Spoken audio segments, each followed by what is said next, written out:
Check, check, check. Mic check, mic check.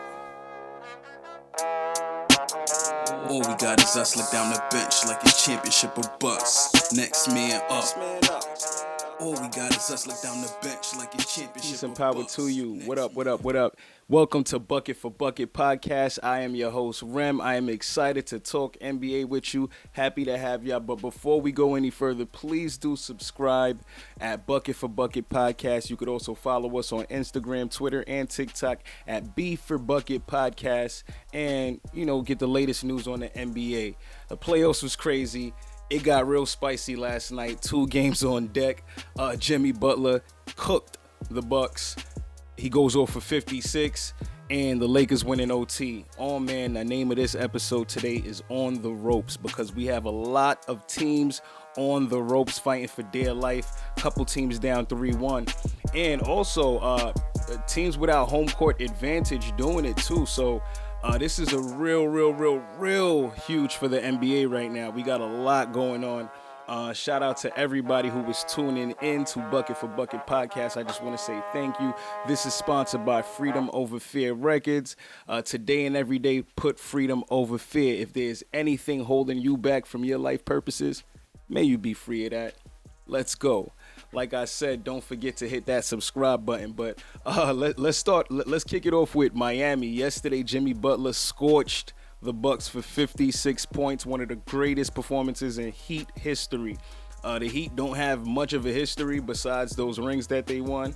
Not dumping on them or nothing like that, but they only had a couple, they only been here for but so long.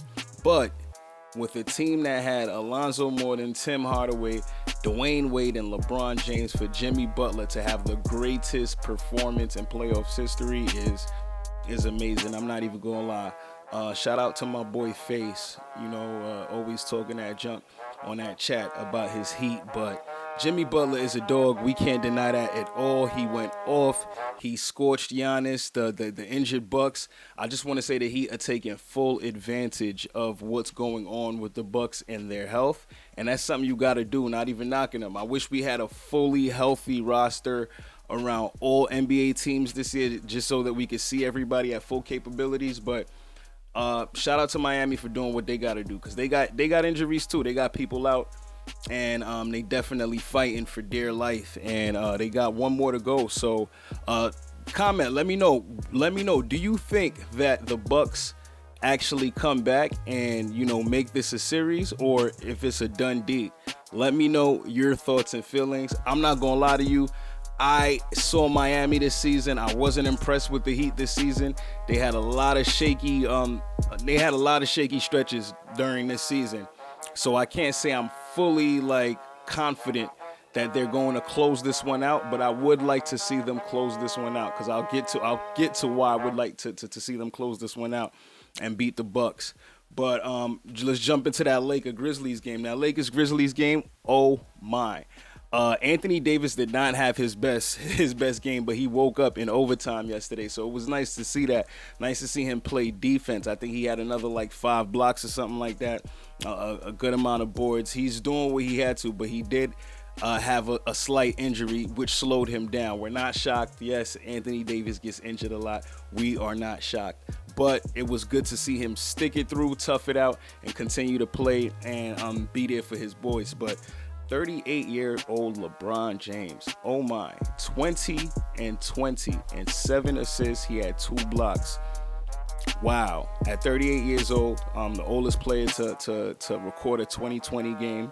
The last player on the Lakers to do that was Shaquille O'Neal. And he's in great company, and he willed his team to the win on a night that Anthony Davis didn't have it.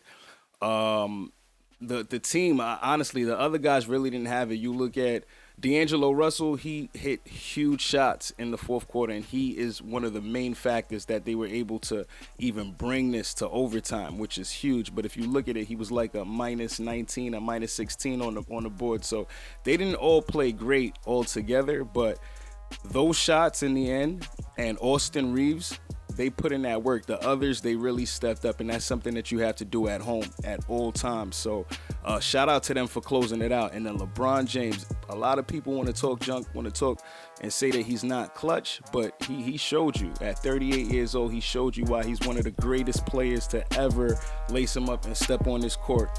And he's not letting anybody down, to be honest with you. It was an amazing game to watch. They brought it home. They up 3-1, and now the Grizzlies is on the ropes, and the Grizzlies is quiet. The Grizzlies is really quiet right now, which is crazy to me because, that's team soundbite right there. They talk, they chirp. It's a parade inside my city, yeah, but in order for there to be a parade inside your city, you got to hoist the trophy. So don't get, y'all jumping the gun. They talk so much, and then when they lose, when they take L's, they're not available for media, and that is some real chump status. You can't be doing stuff like that. If you're gonna talk, back it up at least. Play your heart out. If you lose, still talk, and just stand on your words. So the Grizzlies is looking funny. Dylan Brooks is looking really, really, really funny. Ja Morant, he got to play better. I'm not going to lie to you. It sucks to see him airborne in the sky. I remember years ago, I think, I don't know if it was a playoffs or a regular season game where he was playing, was it maybe the Rockets, and Westbrook was on that team at the time. I forgot what team Westbrook was on at that time. But he goes in for some type of flying dunk, and, he almost injures himself. And Westbrook, as somebody who you remember, who's Ja Morant before Ja Morant, he definitely put him on yo, be careful and so. And Ja don't listen, man. He's still at it. He's still trying to skyrocket over people, fly over people, and defy gravity.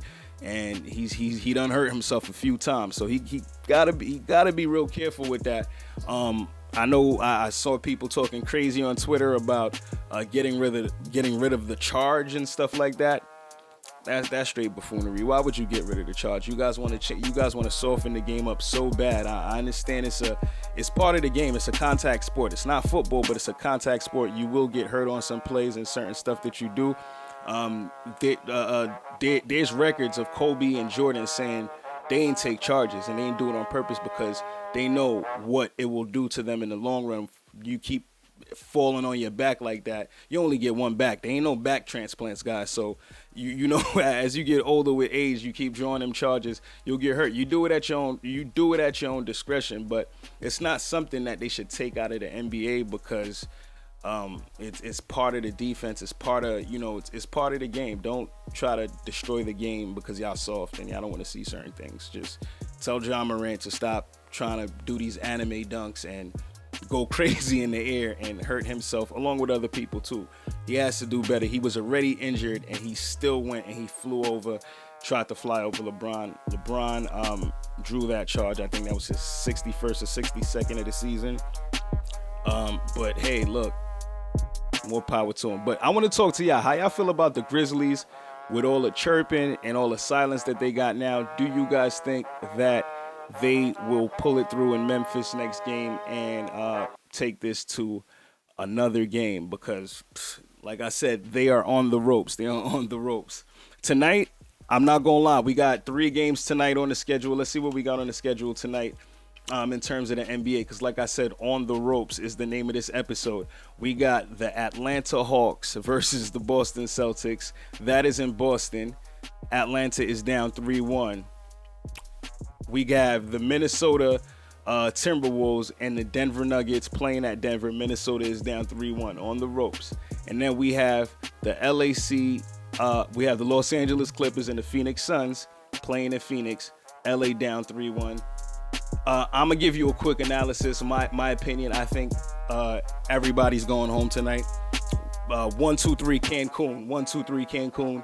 Y'all can say it or wherever y'all want to go. It's not Disney World, I tell you that. That's where the champions go. But Atlanta's probably going home tonight. They don't have DeJounte Murray. DeJounte Murray was suspended for making contact with an official. I didn't see the contact because I'm not going to lie to you. I'm not watching that series. Series is pretty much over. So I think it's a done deal tonight.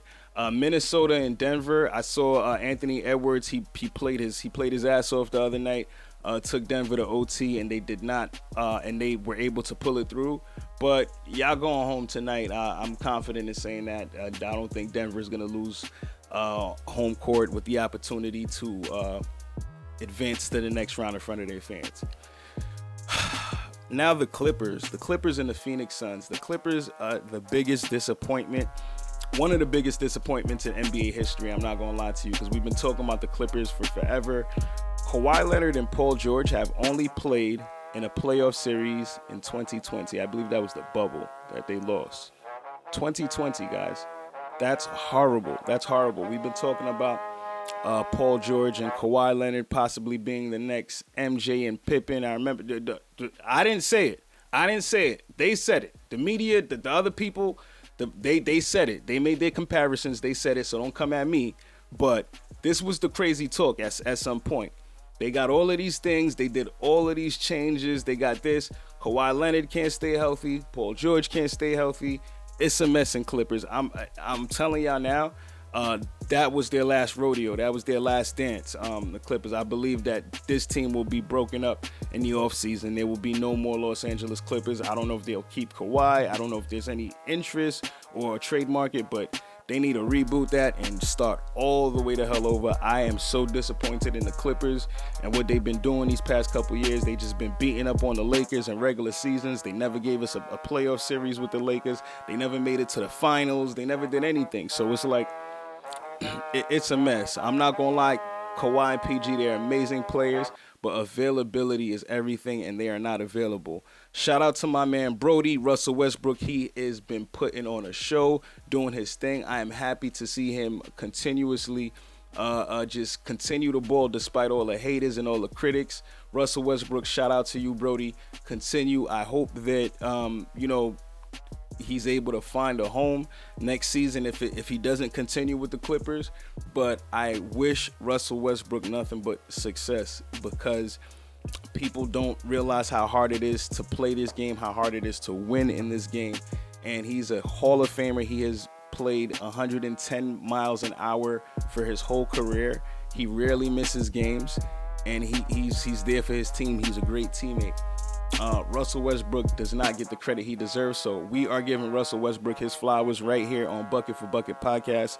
Thank you, Russell Westbrook, for being an amazing, amazing basketball player and talent and not cheating us a day of your NBA career. So thank you.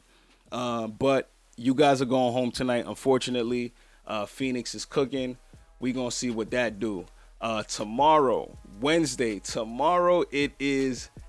Ooh, oh yeah. The 3-1s. We have. Who do we have tomorrow? Because it looked like we got a couple games tomorrow. Let's see. Tomorrow, the 26th, Wednesday. That we have the Knicks in It's a parade inside my city. Yeah.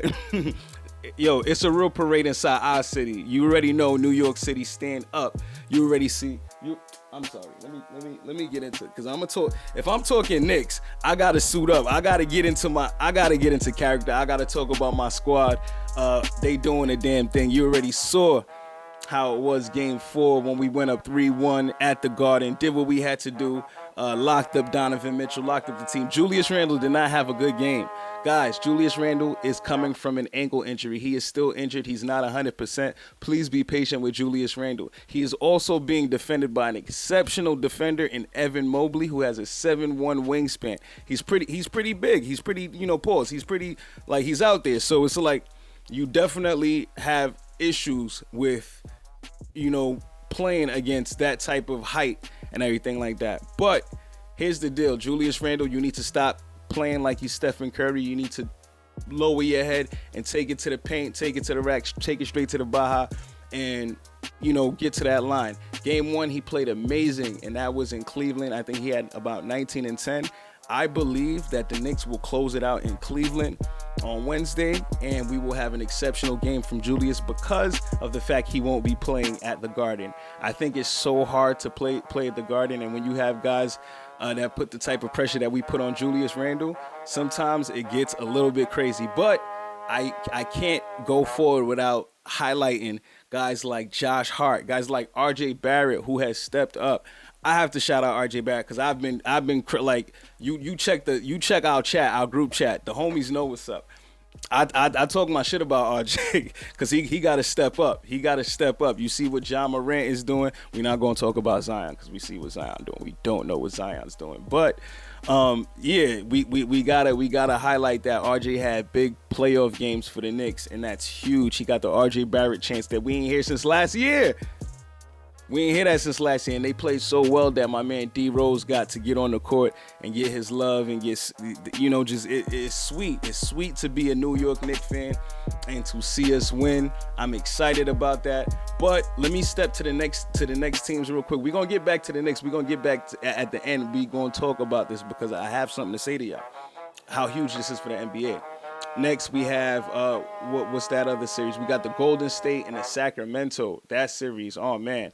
That's huge. 2-2 is tied up. Game 5 is huge. They say Game 5 is usually the deciding factor of the series. The winner of Game 5 usually goes on to win. I forget what the percentage is. I don't know if it's in the 70s or 80s, but it's a high percent. It's a high percentage chance. So Game 5, I believe that the Warriors are going to pull through in Game 5, and they're going to show why they are the champs. They are going to pull through in Game 5 and beat the Kings on the road. Yes, I said that. I do believe that, and I'm gonna stand on that. What other series we got, man? I'm drawing blanks because I don't know how many. Oh yeah, we know the Sixers is done. The Sixers, they just waiting on the winners. But let's talk about how historic we have. What type of precedent is being set right now, and what is going on. Let's start with the Eastern Conference because this is huge for the NBA. If the Knicks go on to win and advance to the second round, and the Heat go on to win and advance in the second round, we have the rivalry of the Knicks and the Heat. A huge rivalry from the 90s. Y'all already know those battles that we had with the Heat. And then on the other side, you would have Boston and Philadelphia. Wow. First of all, an 8th seed in Miami knocking out the number 1 seed. That's something that we did back in 99 when we made it to the finals. I don't want to see the Heat in the finals, but I do want to see the Heat versus the Knicks, versus my Knicks. And that would be huge. And then on the other side, the Boston Celtics and the Philadelphia 76ers. Now, let's go to the Western Conference. The Western Conference, okay, we'll have next round, we'll have Denver and Phoenix, which is it's not really a rivalry. I don't believe they really saw each other like that in the playoffs. Let me know if I'm drawing a blank, but that's going to be a good series. You'll have the number 1 guys, and then you'll have the Phoenix Suns with Kevin Durant, Devin Booker. And let's speak about Devin Booker real quick, because Devin Booker is the biggest winner in this Kevin Durant trade because of the fact, I know y'all remember that clip back in the day when Devin Booker, Joakim Noah, in this open run, and he's bitching about getting double teamed and stuff like that. And Booker's one of my favorite shooting guards, one of my favorite players actually in the NBA. And I was disappointed to hear him complain about being doubled on open run and working on his game. But right now, he's not getting doubled because Kevin Durant is getting doubled. All of the attention is at Kevin Durant. So he is having a historic first round, and it's definitely paying off dividends for him. But we'll see the Denver Nuggets and the Phoenix Suns. And then boom, Lakers go on to advance. We know the Lakers will go on to advance. But do y'all see who they will possibly face? If the Golden State Warriors win, they will be seeing the Lakers in the second round. We get to see LeBron Curry in the second round. We finally get to see LeBron, we get to see them in the playoffs and get busy, Draymond and all of that. You know it's going to be a chippy series. But even if the Golden State Warriors lose, guess what? The Sacramento Kings and the Los Angeles Lakers, that is a historic rivalry as well. That was a big rivalry as well in the 2000s. And with C-Web and those guys and stuff like that, the cowbells and everything, the BLA chants. This would be huge for the NBA. This is huge for the NBA. But I'm going to say I want to see the Los Angeles Lakers and the Golden State Warriors because I think that's a little bit bigger. And then, wow, like, let's say, who wins that? Who wins that? Between the Golden State Warriors and the Los Angeles Lakers, they will get to play the winner of Denver and Phoenix. And I think Phoenix is going to pull that one through. So we could possibly get to see LeBron versus Kevin Durant in the conference finals. Or LeBron versus,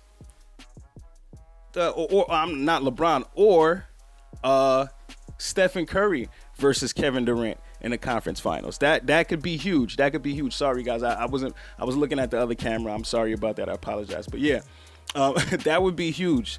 This is definitely a historic run, this finals. I think the fact that a lot of injuries are going on, there's no like clear-cut winner to who is going to hoist that trophy at the end, and I'm loving every bit of it. But like I said, shout out to my Knicks, shout out to my city. We are doing our thing, and hopefully they close it out tomorrow in Cleveland. Nobody wants to see Cleveland. Nobody wants to be in Milwaukee.